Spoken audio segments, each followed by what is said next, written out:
I am a geek, and I want to talk to you about a geeky subject that applies to all of us, but a subject that is such a passion of mine.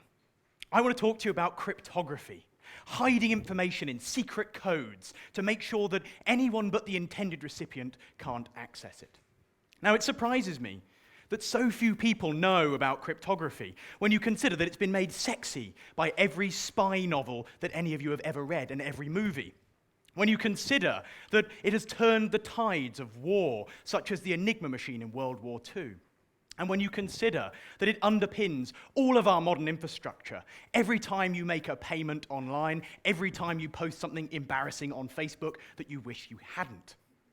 But encryption can be used for bad as well as for good. Take this computer virus. Here is a file I created, could just as easily be pictures of a firstborn child or something like that.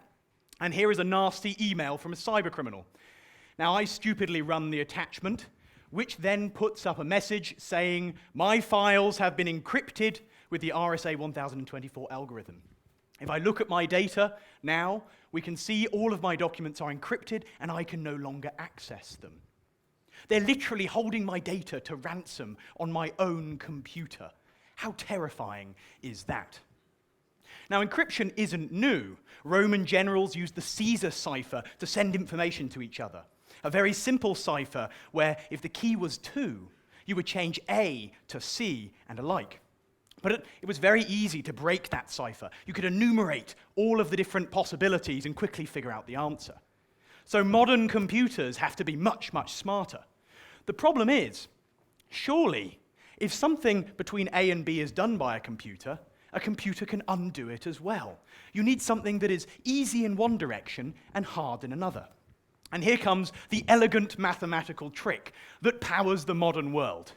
If you take two prime numbers, 19 and 31, and you multiply them together, most of you could do this quite easily. Some of you might need more time or a calculator, but nonetheless, you could do it fast.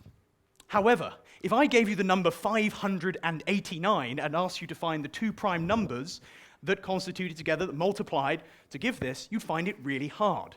And so does a computer. It's like unmixing paint. This can take seconds in one direction and years in another. Now imagine that number is absolutely huge, just like in encryption. For the parties A and B that know the secret, this takes mere seconds, but for the attacker, it takes forever. You now understand cryptography, or at least the basis of it that keeps most of our computers safe today. But unfortunately, computers are getting more powerful.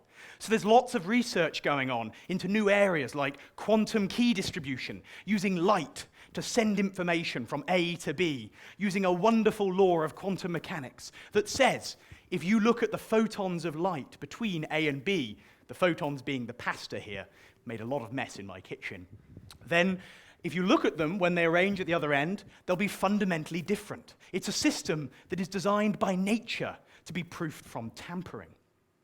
Now, there's another important concept to encryption that we have to consider. The art of being random. Now, it sounds easy, but being random is actually really hard. If you say to a computer, be random, it has a program to do that, which is quite logical and not very random. So we have to look at other ways to get that stuff. So I went out on a little mission to build some of these devices, and I'm going to share one of them with you now. I took a smoke alarm, and a smoke alarm contains a lovely little radioactive source. And nature provides these wonderfully random radioactive emissions.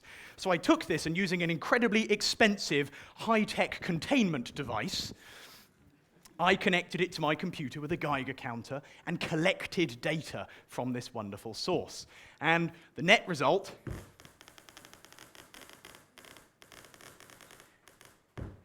okay, I'm the only one that's excited about that, right?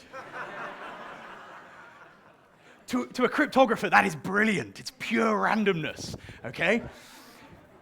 Now, I'm taking all of these devices, I've built lots of others, some from vacuum cleaners and other strange things, and plugging them into my website, where you'll be able to go online and you'll be able to use these to generate some random data to make yourselves more secure online. But, most critically, my hope is this. Encryption, cryptography, is one of the most critical pillars of our infrastructure today. It's the guardian of your privacy and your security. I hope that my passion and this talk inspires you to learn more about how to keep yourself safe and how this fascinating subject works. Thank you.